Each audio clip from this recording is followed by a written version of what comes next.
BSc part second. आज हम electronics की फर्स्ट यूनिट में अगली प्रमेय ले रहे हैं, थेवेनिन प्रमेय। और यूँ मानिए कि थेवेनिन प्रमेय और नॉर्टन प्रमेय से लगभग एक क्वेश्चन हर साल आता है, तो ध्यान से पढ़ें और अच्छे से इसके नोट्स तैयार कर लें। थेवेनिन प्रमेय का क्या कथन है और इसका क्या मैथमेटिकली रिप्रेजेंटेशन रहता है, उसको आज हम डिस्कस करेंगे। थेवेनिन प्रमेय के अनुसार विभिन्न प्रतिबाधाओं एवं वोल्टता स्रोत से युक्त द्विपार्श्विक जाल को ई इक्विवेलेंट, यानी कि जो वोल्टता स्रोत है उसे हम ई इक्विवेलेंट वोल्टता स्रोत, ई इक्विवेलेंट के वोल्टता स्रोत और इसके श्रेणी क्रम में जेड इक्विवेलेंट, यानी कि समतुल्य, इक्विवेलेंट का मतलब समतुल्य प्रतिबाधा, जेड इक्विवेलेंट की प्रतिबाधा से प्रतिस्थापित कर सकते हैं। तो पहला कथन जो सबसे पहले यहाँ इसको समझे, जो थेवेनिन है वो कहता है कि विभिन्न प्रतिबाधाओं और वोल्टता स्रोतों से युक्त द्विपार्श्विक जाल को, जो द्विपार्श्विक जाल है उसे हम ई इक्विवेलेंट के वोल्टता स्रोत और इसके श्रेणी क्रम में जेड इक्विवेलेंट की प्रतिबाधा लगा करके उसे हम क्या कर सकते हैं, प्रतिस्थापित कर सकते हैं। जहां ई इक्विवेलेंट, अब ये कंडीशन है कि ई इक्विवेलेंट कब लगेगा और जेड इक्विवेलेंट कब लगेगा। तो जहां ई इक्विवेलेंट निर्गत सिरों पर खुले परिपथ की कुल वोल्टता है, जहां आपको आउटपुट दिया हुआ है, लोड दिया हुआ है, उसके सिरों पर ई इक्विवेलेंट, उसके सिरों पर जो आपको आउटपुट दिया हुआ है, जहां लोड बता रखा है, उसके निर्गत सिरों पर खुले परिपथ की कंडीशन में कुल वोल्टता का मान होता है इक्विवेलेंट। और जेड इक्विवेलेंट निर्गत सिरों पर खुले परिपथ की कुल प्रतिबाधा है, यानी कि जहां आपको लोड दिया है उस लोड को हटा दीजिए और उसके सिरों पर जो कुल प्रतिबाधा का मान है वो होता है जेड इक्विवेलेंट। जबकि वोल्टता स्रोत को उसकी आंतरिक प्रतिबाधा से प्रतिस्थापित कर दिया गया हो। और जेड इक्विवेलेंट के लिए है ये कंडीशन है कि खुले परिपथ की कुल प्रतिबाधा है और उस कंडीशन में जो वोल्टता स्रोत हैं, वोल्टेज सोर्स को जो है उनकी आंतरिक प्रतिबाधाओं से क्या कर दिया गया हो, प्रतिस्थापित कर दिया गया हो। तो इनके लिए हम डायग्राम देखते हैं, अभी आपको डायग्राम से समझ में आ जाएगा। तो यहाँ हमने दो परिपथ चित्र बनाए हुए हैं। यदि हम बात करें फिगर 1 की, जो कि हमारे पास एक जटिल जाल परिपथ है, तो यहाँ एक वोल्टेज सोर्स E लगा हुआ है, तीन प्रतिबाधाएं हैं Z1, Z2, Z3 और ये आपके लोड प्रतिबाधा ZL है, इसे कहते हैं हम लोड प्रतिबाधा। तो और इसे के ये पूरा का पूरा हमारे पास जो है एक जटिल जाल परिपथ है। इस जटिल जाल परिपथ को हम समतुल्य थेवेनिन तुल्य परिपथ के द्वारा प्रतिस्थापित कर सकते हैं, जहां थेवेनिन जाल तुल्य परिपथ में ई इक्विवेलेंट वोल्टेज सोर्स है, जेड इक्विवेलेंट प्रतिबाधा है इसके श्रेणी क्रम में, जैसा कि हम प्रमेय में कह रहे थे कि ई इक्विवेलेंट और ई इक्विवेलेंट के श्रेणी क्रम में एक प्रतिबाधा के द्वारा इसे प्रतिस्थापित कर सकते हैं। और ये ZL, ये पूरा लोड, यहाँ इसके सिरों पर ही हमें जो वोल्टता मिलेगी वो इक्विवेलेंट होती है।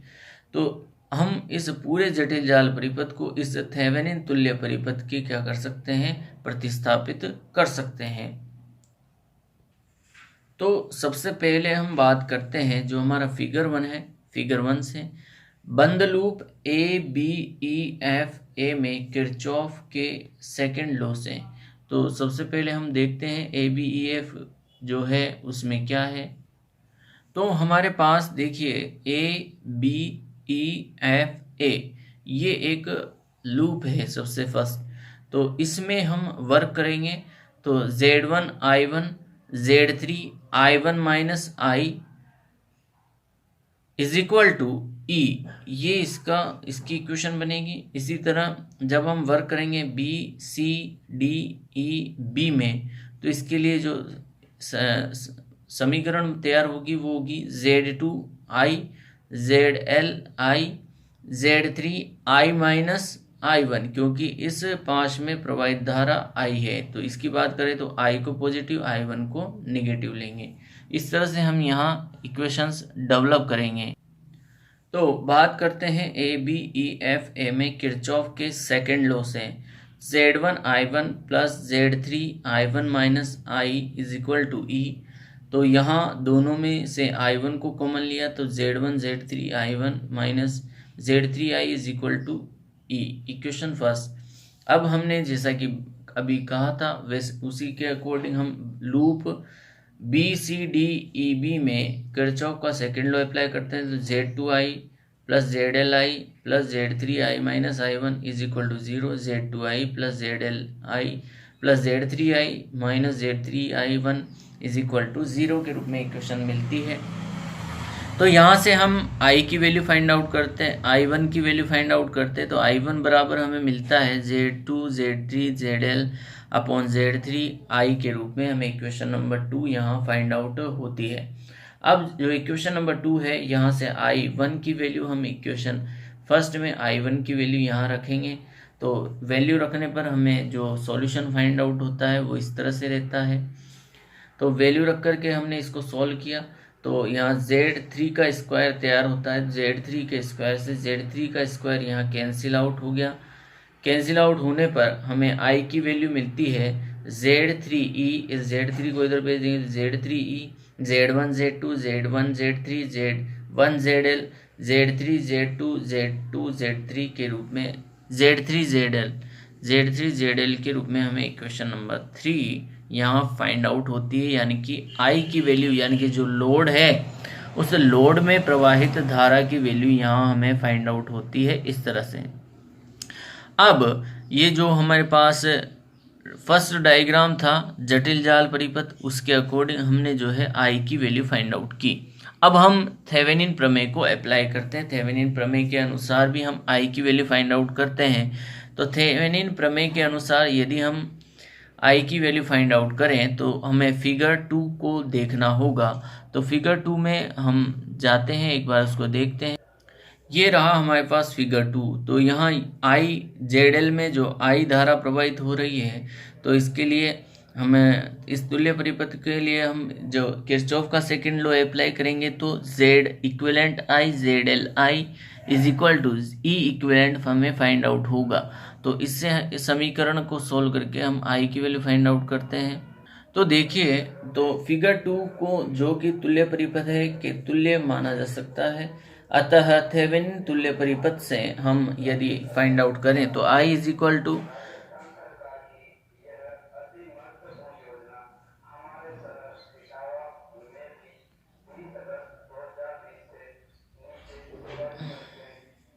तो यहाँ I is equal to E equivalent ZL plus Z equivalent के बराबर हमें यहाँ फाइंड आउट होती है।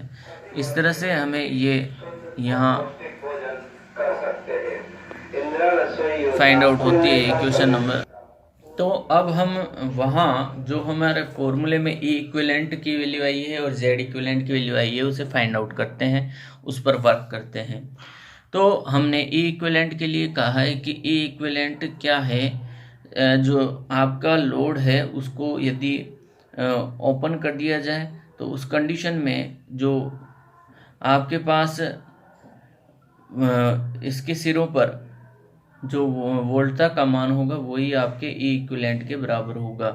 तो हमने यहाँ से C और D के बीच में हमें जो E इक्विवेलेंट फाइंड आउट करना है, हमने यहाँ से लोड को यहाँ से प्रतिस्थापित कर दिया है, इसको हटा दिया है, ओपन कर दिया है ओपन कंडीशन में। तो अब हम इसमें यदि हम E इक्विवेलेंट की बात करें तो E equivalent is equal to जो BE के सिरों पर जो वोल्टता का मान होगा वही क्या होगा, E इक्विवेलेंट के बराबर होगा, क्योंकि यहाँ जितनी वोल्टता होगी यहाँ इतनी वोल्टता होगी। तो यहाँ इसके सिरों पर जो वोल्टता का मान है वो बी ई के सिरों पर वोल्टता के बराबर होगा।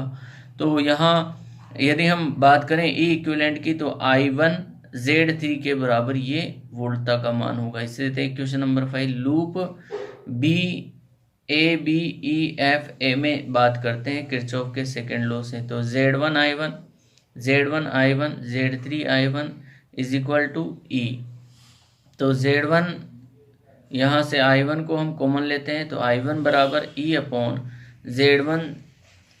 Z1 प्लस Z3 के रूप में इक्वेशन नंबर 6 हमें फाइंड आउट होती है। तो फ्रॉम 5 and 6 तो हम 5 और 6 इक्वेशन से वैल्यू रखते हैं। तो ई इक्विवेलेंट बराबर Z3E अपॉन Z3 के बराबर हमें ई इक्विवेलेंट की वैल्यू फाइंड आउट होती है, यानी कि Z3E upon Z1 plus Z3 के रूप में हमें यहाँ इसकी वैल्यू हमें मिलती है इक्वेशन नंबर 7 के रूप में। अब हम बात करते हैं Z इक्विवेलेंट की वैल्यू फाइंड आउट करने के लिए। तो Z इक्विवेलेंट के लिए हमने कहा था कि निर्गत सिरों को जो है ओपन कर दिया जाए और उसमें उपस्थित वोल्टता स्रोत को उनके आंतरिक प्रतिबाधा से प्रतिस्थापित कर दिया जाए, तो निर्गत सिरों के मध्य जो प्रतिबाधा का मान होगा वही क्या होगा, Z इक्विवेलेंट के बराबर होगा। तो देखिए हमने इसको इस तरह से सोल्व किया है। तो Z इक्विवेलेंट बराबर Z2, और यदि हम इन दोनों की बात करें तो ये दोनों एक दूसरे के समांतर क्रम में आ जाते हैं, क्योंकि यदि हम इन दोनों सिरों की बात करें तो इन दोनों सिरों पर Z इक्विवेलेंट की बात करें तो इसे, और इन दोनों सिरों पर Z इक्विवेलेंट के लिए कहें तो ये दोनों जो Z1 Z3 है ये एक दूसरे के क्या है, समांतर क्रम में होंगे, और ये Z2 इन दोनों के क्या होगा, श्रेणी क्रम में होगा। तो यहाँ इक्वेशन इस तरह से बनेगी। तो Z2 plus 1/1 Z1 plus 1/Z3, तो Z इक्विवेलेंट बराबर Z2 plus 1/Z1 plus Z3/Z1 Z2। तो Z equivalent is equal to Z2 plus Z1 Z3/Z1 plus Z3। अब हम इनके लिए ध्यान रखेंगे कि जो भी समांतर क्रम है उनको इस तरह से डायरेक्टली हम सोल्व करके लिख सकते हैं Z1 Z3/Z1 प्लस Z3 के रूप में। तो यहाँ से हमें Z इक्विवेलेंट की जो वैल्यू मिलेगी, Z इक्विवेलेंट बराबर Z1 Z2 Z1 plus Z3 plus Z1 Z3/Z1 plus Z3 के रूप में इक्वेशन नंबर 8 हमें मिलती है। अब हम जो इक्वेशन नंबर 7 है और 8 है उससे वैल्यू रखते हैं इक्वेशन नंबर 4 के अंदर, जहां हमें I फाइंड आउट करना है, यानी कि लोड में जो धारा प्रवाहित हो रही है उसे फाइंड आउट करना है। तो वहां उसकी वैल्यू रखते हैं और हम इसे सॉल्व करते हैं इस तरह से। सारी वैल्यूज रख दीजिए, वैल्यू रख करके जब हम इसको सॉल्व करते हैं तो यहाँ हमें I is equal to Z3E upon Z1 ZL Z3 ZL Z1 Z2 Z2 Z3 Z1 Z3 equation 9 हमें फाइंड आउट होती है, जो कि बराबर है इक्वेशन नंबर 3 के। यानी कि हम इस जटिल जाल परिपथ को सामान्य रूप से हल करें या थेवेनिन तुल्य परिपथ के तुल्य परिपथ बनाकर, थेवेनिन तुल्य परिपथ बना करके सोल्व करें, दोनों से जो है लोड में प्रवाहित जो धारा का मान है वो बराबर आता है। यानी कि हम किसी भी जटिल जाल परिपथ को थेवेनिन प्रमेय के द्वारा सोल्व करके उसके लोड में प्रवाहित जो धारा है उसको फाइंड आउट कर सकते हैं। आज की क्लास में इतना ही। नेक्स्ट क्लास में हम लेंगे इसके रिलेटेड कुछ न्यूमेरिकल्स और नॉर्टन थ्योरम्स। Thank you.